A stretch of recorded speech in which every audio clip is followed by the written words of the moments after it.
Hello, everyone. I'm so glad so many of you are here to join us. My name is Melanie Panich. I'm Executive Director of the Office of Social Innovation, and I'm delighted to offer an introduction to this town hall on student financial assistance during COVID-19.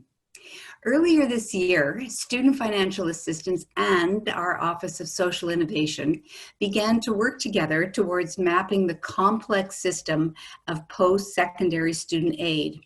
This is especially necessary at Ryerson University, where we know our students are the demographic with one of the largest OSAP participation rates in the university college system at 70% plus. In response to COVID-19, our partnership has pivoted in order to respond to pressing student inquiries and needs about financial aids and the recently introduced Canada Emergency Student Benefit. We've taken our lead today from the many questions you have asked, and we thank you for posing them as you registered. Before we do begin, I want to acknowledge the creative, cross-disciplinary team who worked together to put this town hall forward. And this is the first of its kind in this collaboration. From the Office of Social Innovation, there's been myself, Jessica Machado, Jocelyn Cornea, Olivia Gemma, and Afra Idres. From Student Financial Assistance, Carly Bassian, Bianca Show, Catherine McMillan, and Brett Taylor. From the Ted Rogers School of Management, there's been Jessica Griffiths. And Student Affairs Storytelling, we've worked with Tesney Ellis. And from the Office of the Registrar, Charmaine Hack. The Office of Social Innovation at Ryerson strives to create transformative solutions to complex social issues, such as the one before us today, through teaching and learning and research. Following the town hall, OSI will be in touch to let you know of future events that will flow from what we've learned here today, and we encourage you and welcome you to stay in touch with us. But now, please let me introduce two dynamic women from SFA, Carly Bassian, Manager of Student Financial Assistance, who will answer your questions, and Bianca Show, Coordinator of SFA, who will moderate the proceedings. Over to you. Hi, everybody. Thank you so much for joining us today. My name is Carly Bassian, and I have the privilege of being one of the spokespeople for our town hall today. In case you don't know much about student financial assistance, the purpose of our office is to help students financially access post-secondary education. Our unit oversees the administration of all government financial aid programs, which includes OSAP, out-of-province loans, US loans, as well as on-campus career boost. So to give you a little bit of a snapshot of what we've done over the past year, we have 13 staff on our team that has supported the administration of over 35,000 government financial aid applications. To date, we've released over $200 million in government funding for the 2019-2020 academic year. And as of recently, we've helped administer over $100,000 in bursary assistance across the university. So what is the purpose of this town hall? A lot of students have been reaching out to us asking what sort of financial supports are available to them during the COVID-19 pandemic. By the end of this town hall, we should help answer the following questions. First of all, I'll go over what our unit, Student Financial Assistance, is doing to help students, Ryerson students during this time. I'll also go into detail about what funding has been made available to students at the university, as well as through the provincial and the federal governments. I'll also review how COVID-19 may impact your OSAP funding and what options are available to you in terms of appeal support and other financial supports. Fourth, I'll go over what will happen if you can't return to your studies because you can't afford tuition or living expenses. And finally, I'll help you get in touch with our office by sharing the contact information of Student Financial Assistance in case you have any further questions for us.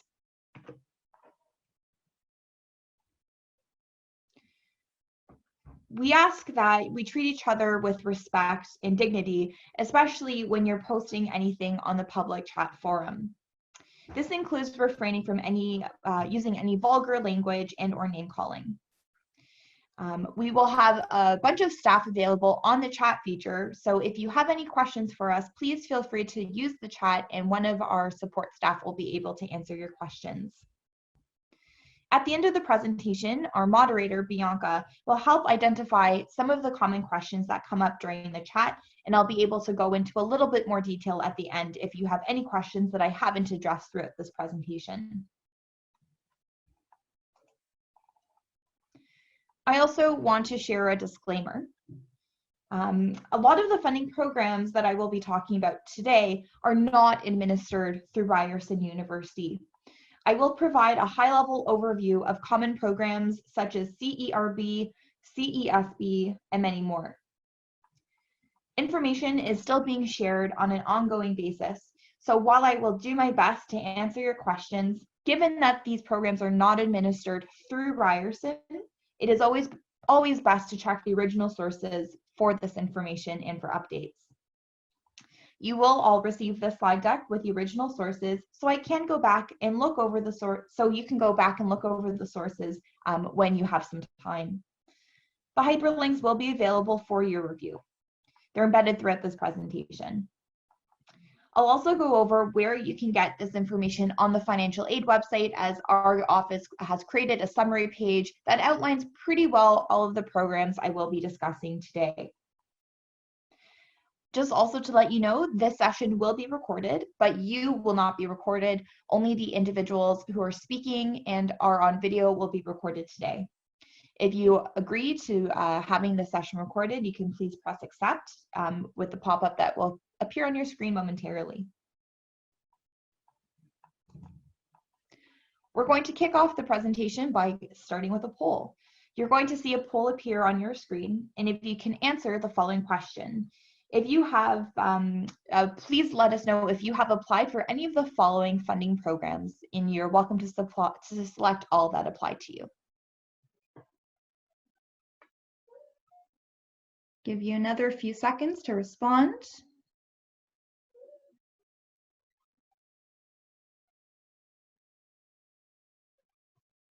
All right, another 5 seconds or so.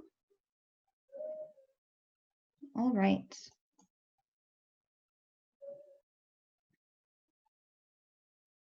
So in case you're interested, those are the polling results. So a lot of you have applied for OSAP, over half of you, and then some other funding opportunities as well have been accessed.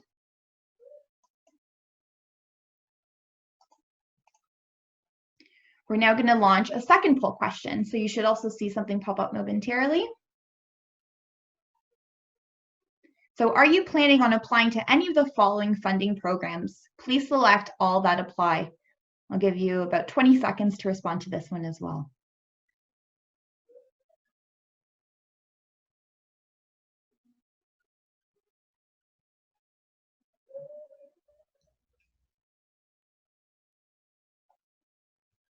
All right, another 5 seconds.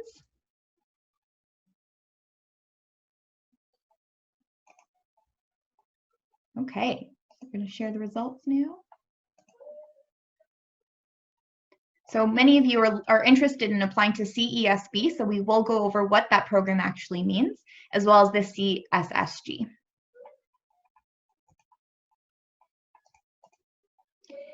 And last poll question before we get into the information you've all been waiting for. So the question is, the following situation best applies to me since the COVID-19 outbreak. Please submit your responses.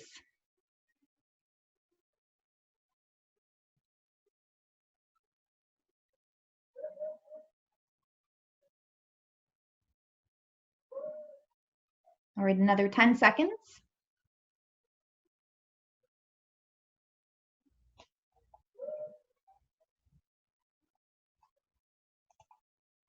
All right, so the vast majority of you were not employed before COVID-19, but there is a handful of people who have lost their jobs or have seen a reduced in their hours since COVID-19. So we'll help address what funding opportunities are available to you to help you get through this time. So based on a lot of the questions that we've been getting from you, I'm going to address the top 5 that have come up, but again, at the end, you're welcome to ask more. So the first question is, what is SFA, so Student Financial Assistance, doing to help Ryerson students at this time? So just to give you an overview of what we've been up to over the last 6 or 7 weeks or so, we pretty much moved to an online service delivery model overnight. So if you aren't familiar with our services, we help support the Service Hub team. So when students have questions about their OSAP, out of province funding, and so on, you can usually access us in person or over the phones via the Service Hub. But now that we're considered a non-essential service to be in person, we have decided to move to an online delivery system pretty much overnight. So we're still accessible over email and on phones through the Service Hub help form. So over the past few weeks, we have responded to quite literally thousands of emails and phone calls and are still available to assist you. So even though we're not on campus, we are still furiously working behind the scenes to answer your questions. And I'll share contact information with you towards the end of the presentation. Also, you may be aware that Ryerson helped put together a Ryerson Relief Fund, which allocated $3 million that was dispersed amongst 4,000 students. So my team was very much involved behind the scenes to make sure that the criteria was available to students publicly. We were helping with promotion and helping sort of figure out the behind the scenes of how to release $3 million to 4,000 students over the span of a couple of weeks. Most recently, my team helped create a graduate career boost program. So if any of you are graduate students, you may not be aware of this, but the career boost program used to only be for undergraduate students. But for the spring-summer semester, we have actually expanded the program now so graduate students can apply. There are a select number of jobs available, and you can apply through the AwardSpring platform, which we'll get into also in a little bit. So if you are a graduate student looking for full-time employment for spring-summer, that is also an initiative that we've been a part of. Also behind the scenes, we've been advocating for better supports for students, more flexibility for students to apply for funding through the Ministry of Colleges and Universities, as well as the Council of Ontario Universities. So some of the changes that have happened recently with OSAP in terms of certain appeals that are available for students is a direct relation to the fact that we have been advocating to them to help loosen those restrictions a little bit to minimize any negative impact students may have with funding if they had to make changes to their studies. And we're also continuously working to provide you with information as clearly as possible. Again, in a few slides, I'll go over where you can access this information. Pretty much all of the content I'll be covering over the next few minutes is available on our website, and we're constantly updating the information available as a lot of this information is changing very rapidly. So here's our website, for example, the Student Financial Assistance website. So if you go to our website, ryerson.ca/SFA, we've actually created an entire section dedicated to COVID-19 financial supports, both at the institution level at Ryerson as well as the government. So please feel free to check out our website after this presentation to see what sort of funding opportunities are available to you. Second question. What funding has been made available to students at the university, as well as the provincial and the federal government levels?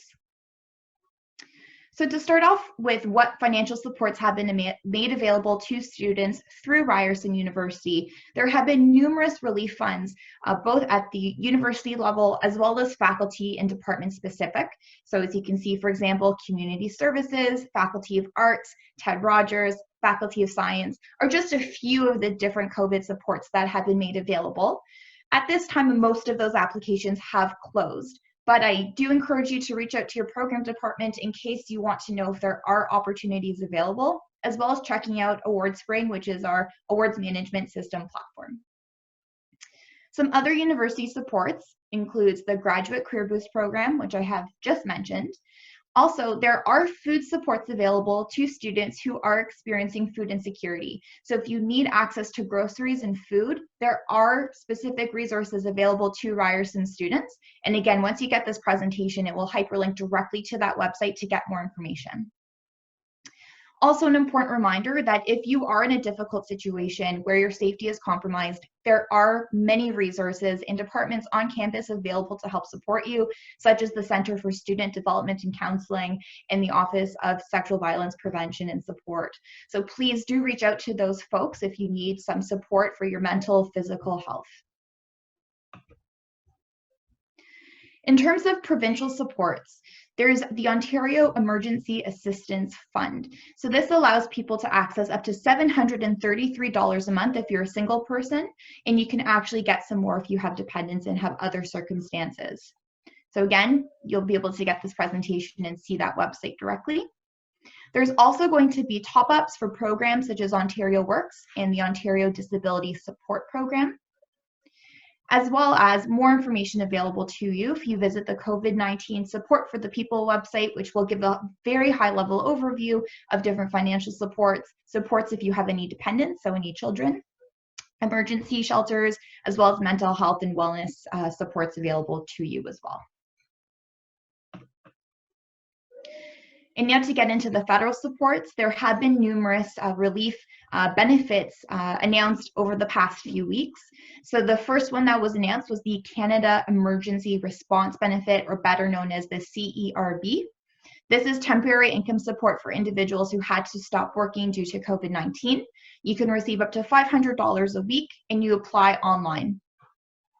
Just today, actually, we found out that the Canada Emergency Student Benefit, or the CESB, will be launched this coming Friday on the CRA website. What the CESB is for is temporary income support for post-secondary students who are not eligible for CERB or for EI, employment insurance. This is eligible, full-time and part-time students are eligible to apply. This is also open to recent graduates who have graduated from post-secondary studies December 2019 onward, but this is not open to international students. It is only for domestic students. The CESB will provide $1,250 a month or up to $2,000 a month for students with dependents or those with a disability. And again, application will be opening up this coming Friday. We just found out quite literally 2 or so hours ago, so breaking news to share with all of you. And then finally, the Canada Student Service Grant. That is going to be a support fund available to students to help support if you're providing volunteer work and helping communities during the COVID-19 pandemic. Again, unfortunately, is not available to international students. What the grant will be available for is up to $5,000 towards education costs coming to you for this fall. The launch date has not yet been announced, but we do expect updates to be released shortly through the government website, and we will be updating the Student Financial Assistance website once that information becomes available. There have also been some exciting announcements made in terms of how out-of-province and OSAP funding will be impacted next year. So in the 2020-2021 academic year, the federal government has committed to doubling all federal grants as part of your OSAP assessment. They'll also be doubling the Canadian Student Grant for students with disabilities from $2,000 up to $4,000. They will also be increasing the weekly Canadian student loan amount from $350 from $210. The federal assessment on your OSAP and out-of-province loans will also waive the expected student and spousal contribution. And also, there is an interest-free moratorium on student loans. So for any student with a Canadian student loan, currently up until September 2020, if you were in repayment or if interest was being accrued, that is currently being waived up until September 2020. For international students, there have been some announcements made recently as well. So the Government of Canada will remove the restriction that allows international students to work only a maximum of 20 hours per week while in classes are in session, provided that they are working in essential service or function, such as healthcare, critical infrastructure, or the supply of food or other critical goods. International students and their employers should consult with the Public Safety and Emergency Preparedness Canada's guidance on essential services and functions in Canada. And these measures will be in place until August 31st, 2020. If you are an international student and want to know more, it is best to get in touch with Ryerson International Student Support for guidance. Another poll. So have you applied for, or are you interested in applying for any of the following funding programs?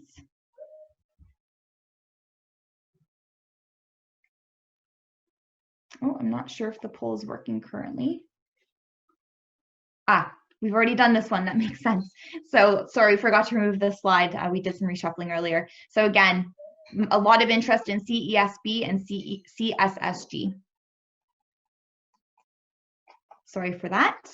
I'll keep moving on. Question 3, how will COVID-19 affect my OSAP funding? So for example, if you've lost your job, if your household income drops, so on and so forth. I'm not going to get into too much detail about this because all of this information is available on our website. So if there has been a very drastic change in your financial situation or your parents' financial situation, if you're considered a dependent student on your OSAP application, and or if you've experienced a sudden change in your academics, please visit this website. It's not on the Student Financial Assistance website. It's a Ryerson COVID-19 supports website. Different link, again, will be in the presentation. And hopefully these questions will be addressed. If you have any questions though, it's always best to get in touch with our office if your situation is quite unique and if you need that extra support to figure out how to apply for funding if you have a sudden change in circumstances. We've been getting a lot of questions from students about when will the OSAP application for next year be launched. We are expecting the application to launch soon, hopefully no later than June, but please do monitor our website, the ryerson.ca/SFA website for updates.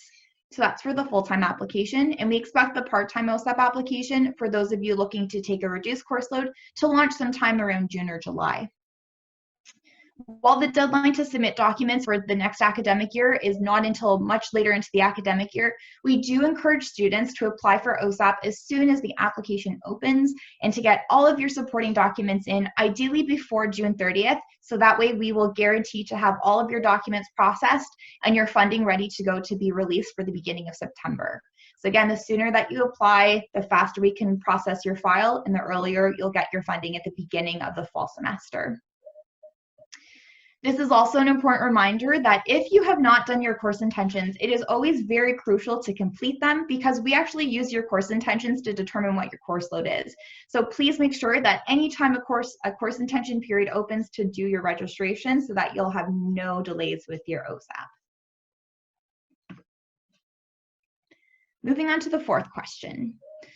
What happens if I can't return to my studies because I can't afford tuition or living expenses?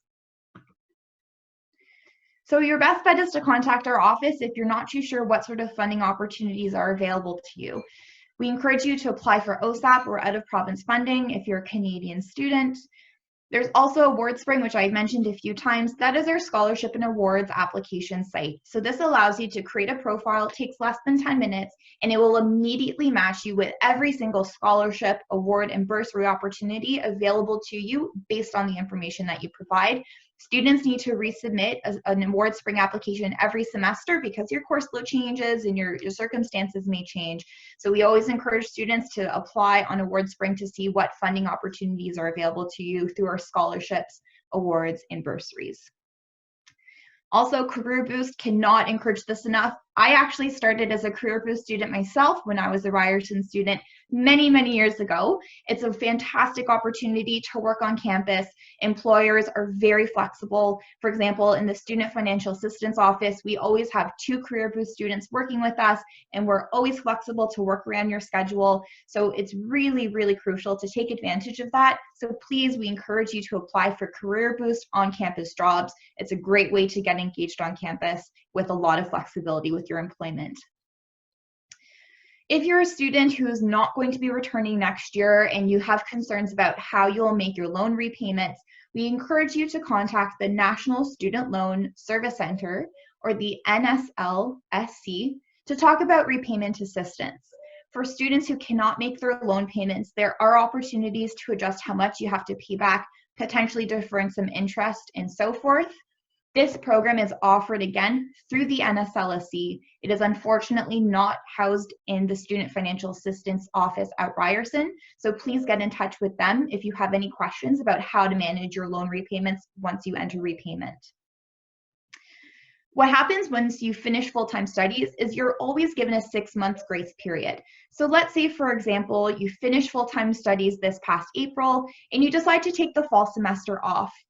6 months between the last time you were full-time to the end of your grace period is about November. During that time, you do not need to make loan repayments, and interest will not accrue on the federal portion of your loans.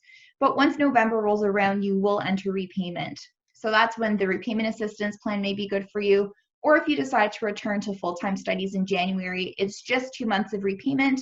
And once you're full-time again, you will not have to pay any interest and you will not need to pay back your OSAP loans. Currently, sort of as an exception, the federal government has recently announced a 6-month moratorium on student loans. So for any student loan borrower in Canada, so if you're receiving OSAP or government aid through your province, all student loans, regardless if you're studying or not, have had their interest waived and no payments are required. So this will end in September 30th, but at least that offers a break to students who can't afford to make payments right now, and you don't need to worry about interest either. So again, more information will be available to you to see what this moratorium means and if this applies to you. And now the final question before we open it up to the floor. Can I speak with someone in student financial assistance about my current situation? So we are available to help you however we can. The best way to get a hold of us is through the Service Hub help form. And through this form, you'll be able to request a phone call or an email response. Typically, you'll get a response from us within 2 to 5 business days. So please do feel free to reach out to us and we will get back to you, not a problem. Ask Ryerson is also a really wonderful resource. It's a 24/7 search engine for all things Ryerson, including student financial assistance. We've been working very closely with the Ask Ryerson team to make sure that information is up to date and available to you. So please feel free to use that as a resource as well. Just to share a little bit more information from other people on campus, there are lots of other supports available in case you need that extra help that may not be necessarily financial aid related, but regarding your well-being and your health.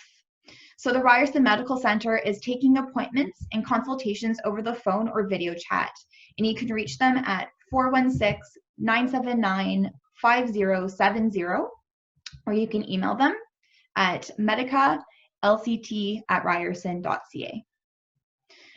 All students now have access to Keep.me Safe, which is a 24/7 phone and chat counseling, including for crisis support, on the My SSP mobile app, which is available both at the Apple Store and Google Play. Keep Me Safe can also be accessed with a phone by dialing 1-844-451-9700. There's also learning support, career and co-op services, and community engagement opportunities that are available to you online. And also, please keep up to date with Ryerson and COVID-19 updates at ryerson.ca/COVID-19. Lots of information for students for all services in all departments across the university.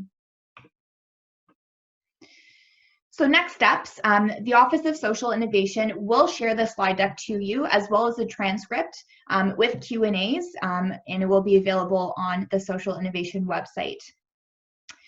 Both our office, Student Financial Assistance, and the Office of Social Innovation are very interested in continuing this momentum. We're committed to hosting more online events. We want to respond to your questions, and we really want to hear from you students, what we can do to support you, what is on your mind, and what can we do together to make this work for you. We're planning on hosting different online focus groups to better understand your experiences, navigating the financial aid system, as well as staff experiences in advising students. Attendees will receive updates about these events, and if you would like to contact OSI about this work, please feel free to reach out to us. We are very committed to continuing this project and moving forward with it. Please follow the Office of Social Innovation online, as well as the Office of the Registrar for updates on student financial assistance, awards, scholarships, and so much more. So now I'm going to invite Bianca to join me on the screen. And if there are any other questions that I haven't yet addressed, she's going to be sifting through to see what sort of questions are coming up, and I'm happy to address them live.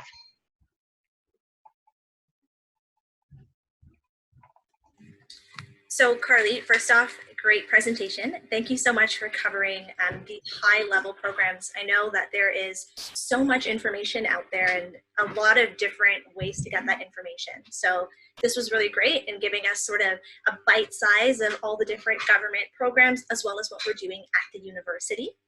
And the chat has been very active, and I've been working behind the scenes to compile some common questions that folks have. So I want to start off with maybe some questions surrounding SpringSummer OSAP and students who are accessing either the Canada Emergency Response Benefit, so the CERB, or the upcoming Canada Emergency Student Benefit, the CESB. We have some students wondering how accessing those two government funding sources will impact their SpringSummer OSAP. For sure. So if a student is accessing either CERB or CESB, students who are receiving SpringSummer OSAP, so that means OSAP funding for spring-summer studies between the months of April to end of April to August, that will need to be declared on your OSAP application. It is a requirement. In order to update your OSAP application, it's very easy. All you need to do is write an attestation. So you need to write a letter outlining how much funding you are receiving and just signing and dating that letter. You scan a copy of it, or if it's digital, please save it as a PDF. And then you're going to log right into your OSAP account and scan and upload it directly to your OSAP account. Our team will work behind the scenes to process that documentation for you and update it. But because it is income, an income supplement, it does need to be included, and it may have an impact on your OSAP assessment depending on how much funding you are receiving. Typically, if a student receives more than $5,600 in a term, that will have an impact on their OSAP funding. So if you're receiving less than that, it shouldn't have any impact on your OSAP whatsoever, but it is a requirement to update your OSAP application with that information. Awesome, thank you so much. We have a follow-up question to that. So with respects to students needing to submit an attestation, a couple of folks are wondering if you can just provide a little bit of information about what the attestation needs to say, how they can construct it in a way that the letter will actually suffice the requirements. For sure, and this is also on our website and on the Ryerson COVID-19 Student Financial Assistance website on how to report this information. So all the attestation letter needs to include is your full name, your Ryerson student number, ideally the date, a summary of how much funding you are getting from each program, and ideally your signature as well, so we know that it's coming from you.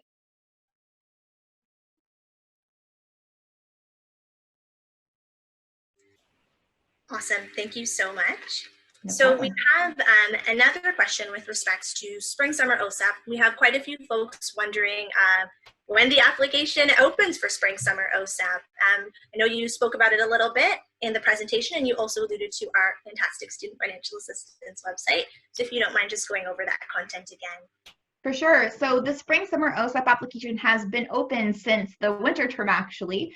So if you're returning to part-time studies, so that's typically if you're taking only 1 or 2 courses over the entire spring-summer semester, you're going to go onto your OSAP account online at ontario.ca/OSAP, and you're going to create a brand new OSAP application for part-time studies.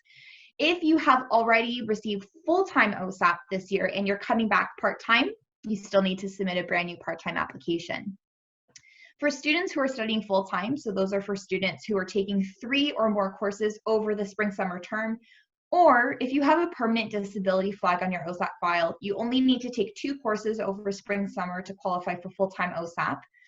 If you have already applied for full-time funding for either the fall and or winter term of this past academic year, all you need to do is go on our website, ryerson.ca/SFA, and on our spring-summer section of our website, you need to submit an extension request. So you don't need to create a brand new full-time application if you've already created one for the fall-winter term. Just submit an extension request through our Google form, and we will extend your OSAP application into the spring-summer months.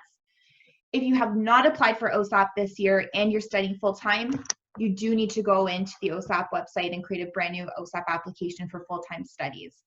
I know that is a lot of information that probably doesn't make too much sense to you if you're not too familiar with the OSAP website. So I encourage you to go to our website, ryerson.ca/SFA. We have a whole spring-summer section, and it outlines each of the scenarios I just outlined, explaining how many courses you need to take to qualify for part-time funding versus full-time funding, as well as the actual direct links to the applications to apply for spring-summer. If you are only taking courses that end in June, the deadline has passed, unfortunately. But if you are taking courses that run until July or August, the deadline date has not passed for summer. So please go ahead, go on our website and apply as soon as possible if you haven't done so already. Awesome, thank you so much. We have sort of a follow-up question towards how CESB and CERB can impact the amount of funding that a student is eligible for through OSAP. So a couple of folks are wondering if you can speak a little bit more towards this. Specifically, are there any sort of thresholds in terms of how much they earn through those programs and how that will impact the amount of funding they'll receive in the upcoming 2020-2021 academic year? Absolutely.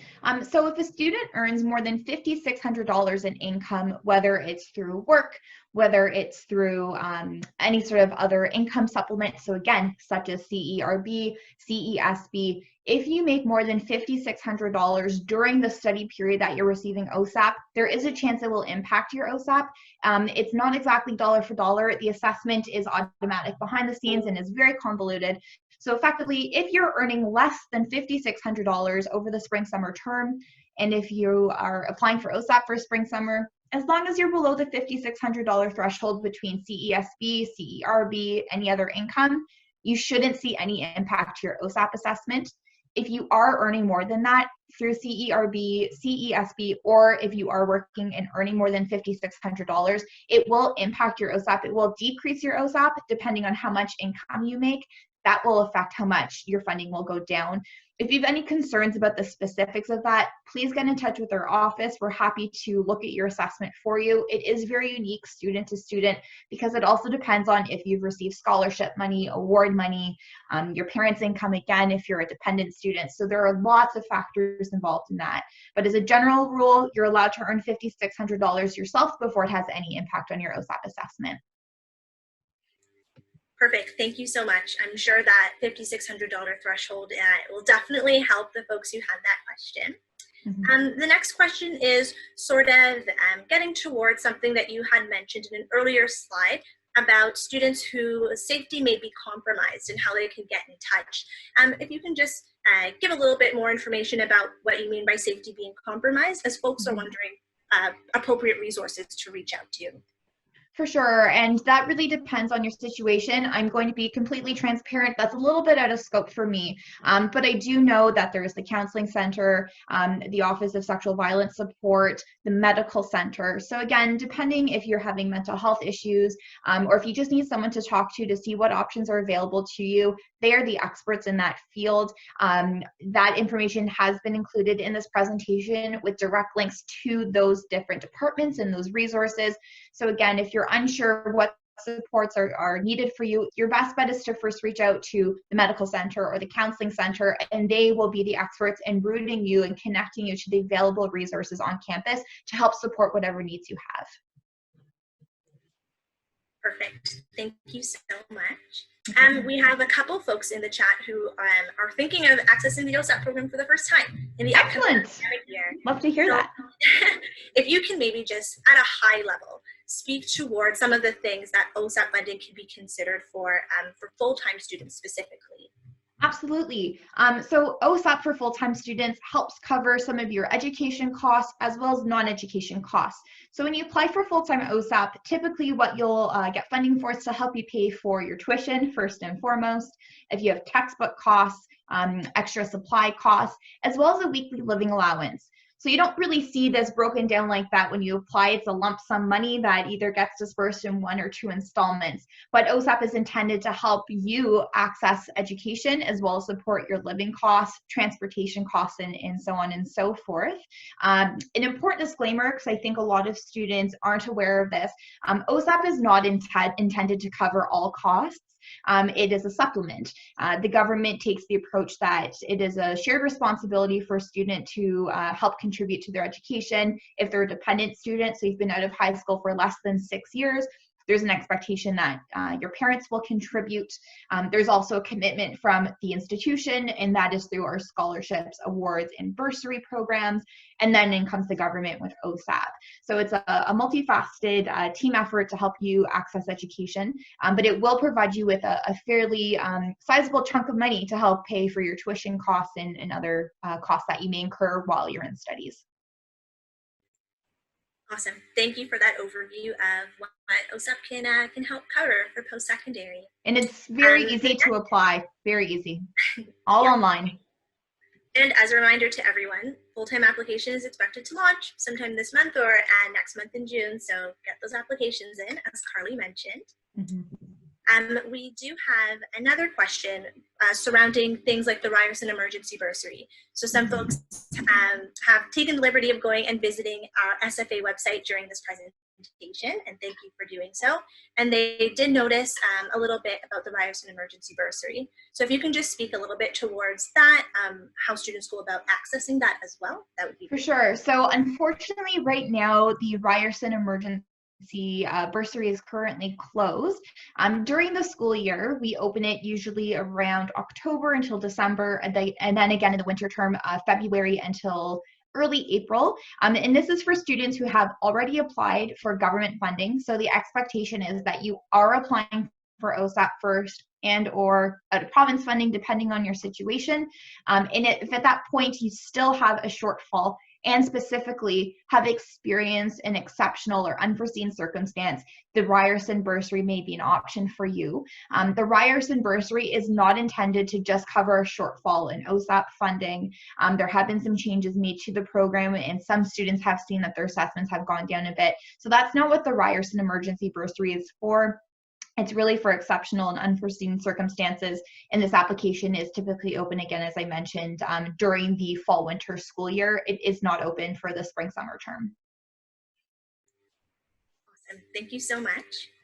We have some questions from some faculty and staff who are supporting our students, and they're wondering what they can do on their end to support students with making sure that their OSAP application processes as smoothly as possible for the upcoming academic year. Absolutely. So that is a great question. And as much as we appreciate the help and the support from staff, if students have very specific questions related to their application, it's actually best for you to just forward them directly to us via the service hub. We don't want to give students wrong information. If students have, general questions about, how do I apply? What are the deadline dates? How do I access the OSAP application? What's a full-time course load versus a part-time course load? Just to name a few of the common questions we often get from students. Staff are welcome to direct students to the OSAP website that we've created, or the Student Financial Assistance website, I should say, and walk them through some of those common questions. And again, if there are any specific questions unique to that student situation, it's always best to route that student to us through the service hub. The service hub team will make sure that they have their question answered, and if needed to be escalated to a financial aid advisor, they'll do so as well. Perfect. Thank you so much for clarifying that sort of partnership between the three departments. There's a little bit of confusion in the chat with the $5,600 threshold that you mentioned earlier. Do you mind just going through that again and specifying if that's $5,600 per month, per semester, per academic year? A lot of folks are wondering. Thank you. That's an important question. So the threshold is $5,600 per term. So students who earn more than $5,600 in the fall term, winter term, spring, summer, that is all treated separately. So if we're talking about spring, summer specifically, if students are accessing CERB and CESB, as long as they're going to be receiving less than $5,600 during the spring, summer term, and if they've applied for spring, summer OSAP for full time, that's when there will be an impact. If they didn't apply for spring, summer OSAP, you only applied for fall, winter, and now you're going to be getting CERB and CESB. If for some reason it's more than $5,600, I don't think it would be, it will not have an impact on your fall or winter OSAP funding. There's only a chance of it being an impact if it's more than $5,600 in the spring, summer, and if you've applied for spring, summer OSAP. It's term by term. Awesome. Thank you so much for clarifying that. We have a couple questions coming up for students who are enrolled in spring summer courses and looking to take OSAP, but their courses are intensive courses. Can you speak to that a little bit, and if those would be considered for OSAP funding? Yeah, that's an excellent question. So the ministry, who is responsible for creating all of the OSAP policy, they have explicitly stated that intensive courses that are less than 2 weeks in length are not eligible to be counted towards your course load requirement. So what that means is if you're taking a combination of regular duration courses, so let's say it runs from May to July, and then you take one intensive course on top of that, we do not use the intensive course to count your course load. We only look to see how many full-length courses you are taking, and then process your OSAP application based on that course load. But what we can do is we will add the cost of your intensive courses to your OSAP assessment. So you will still get funding for that intensive course. We just can't count that towards your course load calculation. And again, these are only for courses that are 2 weeks in length or less. If you're taking an intensive course that is more than 2 weeks long, so I know sometimes there may be an intensive course offered that's 2.5 weeks long or 3 weeks long, that we can fund no problem. We'll count that towards your course load requirement. And again, this is all outlined on our website, the ryerson.ca/SFA website, in the spring summer section of our website. Awesome. Thank you so much. We have another question coming in. Like I mentioned, a lot of students will be accessing OSAP for the first time, and so they're wondering if they have an opportunity to apply for grant-only funding if they are not interested in receiving loans. App for OSAP, and you go through the process. I believe it's towards the end of the application. I'm not too sure. There is a section where you can choose if you want to be selected for grant-only funding. If for some reason you've applied and you've missed that step, when you log into your OSAP account, before we confirm your enrollment and release your funding to you, you can go into the funding summary screen that's on your OSAP application. Again, the funding summary screen. And at the very top of the page, it should say, do you want to be assessed for grant-only funding, or do you want to opt out of your loans? Something around that language. So you have the option of opting out of loans. So all you receive are grants. In case you don't know what the difference is, because that may come up for some of you, OSAP is comprised of 2 different programs. There are loans and there are grants. Loans are funding sources that are given to you by the government that you eventually need to pay back when you're no longer studying, whereas grants is money that you keep. It's effectively free money. So we have a lot of students who apply for OSAP, decide to not take out the loans, and they quite literally just get free money from the government that they don't need to pay back as long as you maintain in full-time studies. If you drop courses, there could be some issues with your grant funding. But typically speaking, if you're not planning on dropping your courses, you can get grant funding that you do not need to pay back to the government even when you're done school. Awesome. Thank you so much. No problem. We do have a sort of follow-up question towards when we were speaking about attestations and updating OSAP portals. Mm-hmm. So there are a few students who already received their OSAP money, and they are planning on applying for the CESB when it launches on Friday. Mm-hmm. So they're wondering now, how do they go back and update their OSAP file to protect that integrity and to make sure it's accurate? Absolutely, and that's a really good question. These are all great questions. So once you've applied for CESB, and once you find out how much money you'll be getting from CESB for the duration that you're receiving OSAP for spring summer, you're just going to need to complete that attestation letter, so indicating how much funding you're getting and during what time period. So again, I'm just making up numbers here, but let's say that you are getting spring summer OSAP from April to August. You apply for CESB and you find out, congratulations, you're going to be receiving $2,000 from now until the end of August. What you'll need to do is write a letter just saying that you've applied for a CESB, and between now and August, you are going to receive $2,000. And then we'll go ahead and we'll update your OSAP application with that information. But I would wait until you find out how much money you will actually get through CESB, so that way it's an accurate number, and then upload that attestation letter for us to update your file. Thank you so much. Our next question is surrounding future access of OSAP funding. So for different reasons, some students may have had to take a short-term withdrawal this semester and are going to be extending their studies into the fall, where they would have, convocated they're now going into maybe their fifth year of a 4-year program. So they're wondering, are they able to still receive OSAP funding even though they're entering their 5th year, or if not, what other financial assistance opportunities do they have? For sure. So the way that OSAP works is that students can get funding for their program for the total duration of their program plus 1 year. So what that means for the average undergraduate student who's not in a co-op program, typically our undergraduate programs are a 4-year program. So what that means is the student can apply for OSAP for those 4 years plus an additional year. So for those undergraduate students out there that are in a 4-year program and they've had to defer their studies and now they need to return for 1 more year of full-time studies, they can apply for OSAP again next year, not a problem. Awesome. Thank you so much. We have another sort of clarification towards the $5,600 threshold and what that $5,600 actually comprises. So is that just earned income through employment, or do things like scholarships or other assets play into that $5,600 threshold? For sure. I would say earned income is definitely separate from scholarships and awards. So if students receive EI, ODSP, Ontario Works, any sort of government income subsidy of some sort, that plays into that $5,600 threshold as sort of a separate bucket. Scholarships and awards is a completely separate thing. If you are receiving a Ryerson scholarship, award, or bursary, you do not need to report that on your application. Our office does this, and if you have received an award, scholarship, or bursary, you most likely have received an email from our office saying congratulations on your award. We've updated your OSAP application for you.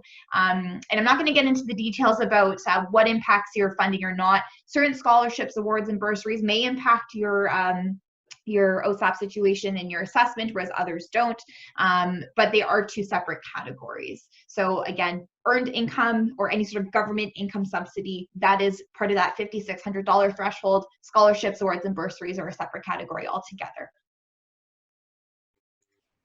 Awesome. Thank you so much. The chat has seemed to die down for the time being. A lot of the questions that we are receiving right now are very granular level questions about eligibility on CESB, CERB, potential age restrictions, what to do if you are already accessing CERB and you want to access CESB. So I just want to let participants know that these are great questions, but as mentioned in our disclaimer, these are very, very granular level details that unfortunately we're just not quite privy to, given that these are government financial opportunities that are administered through the federal government and not actually through the institution. So for folks who are looking for those more granular details, especially surrounding eligibility, definitely encourage you to get in touch with the CRA directly. As Carly mentioned, we did put together a COVID-19 support page on our Ryerson Student Financial Assistance website that has some really helpful links to websites or phone numbers to contact these various government agencies. So we all encourage you to go to the direct source to get the most accurate information. It's a very important reminder. So yes, we will stay on the chat for a little bit longer, just in case we have any last minute questions that come in. And again, you will be receiving this presentation very shortly, so you can access all of the links if you have any questions. Anything regarding OSAP or anything specific to Ryerson, we are more than happy to assist you. So please do get in touch with us via the service hub for any questions about CERB, CESB, CSSG, all of those wonderful acronyms I can barely keep track of myself. Those are all, again, administered through the federal government, so it is best to check the federal government websites. We, again, will link those in our own website, so you can go to the original source to get more information about that. And it's really important to keep on top of that information. I know it's been an information overload for all of you right now. So we're doing our best to summarize all of those important updates as the government releases more information directly on our website, so you hopefully don't have to go on a scavenger hunt for all of that information. So please use our website. We spend a lot of time updating it. And again, anything Ryerson financial aid related, please do contact us. We'd be more than happy to support you however we can. And that, I believe, sums up our presentation for now. So again, I'm going to turn off my camera and my mic. I will stay on the chat for a few more moments in case anyone has any other questions. And thank you all for tuning in. I really do hope this was helpful for you. And again, if you are interested in staying in touch with us to participate in focus groups and work on developing a more robust support program for students that is student-driven, please do keep in touch with us, and we will send out some information on how to keep in touch. And I look forward to hearing from all of you soon. I hope you all take good care, be well, and we'll be in touch soon. Thank you.